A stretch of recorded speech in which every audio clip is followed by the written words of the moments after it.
حال حول المجد وتوالت 12 شهر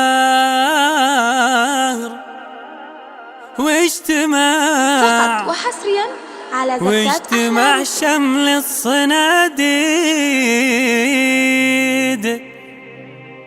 حي الله حي الله الرجال.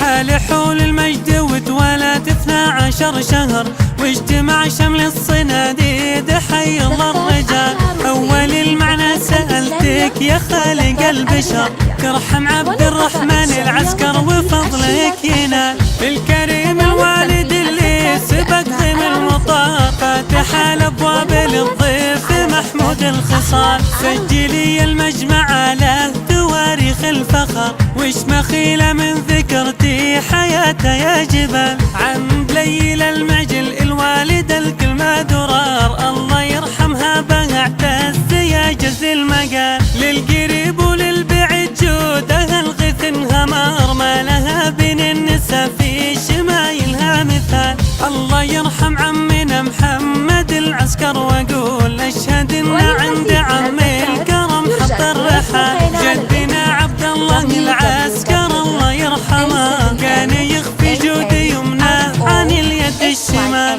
وامدح ولد عبد الرحمن في قلب السطر يا ابو محمد اسطر لك ابيات جزال. يا سليل العز والمجد يا عبد العزيز هامتك في ساحة الجود متها بالنزال. وانت يا عبد الله يا اخوه هي الفذ الاصيل فارس رجال الشهامة ولا فيها جدال. كل ربع يفتخر في خصالك يا فهد والثلاثة كلكم مثل شيمتكم محال. في بنات عبد الرحمن القلم صبه جنون عن شموخ السحب ينطق والعذب الزلال.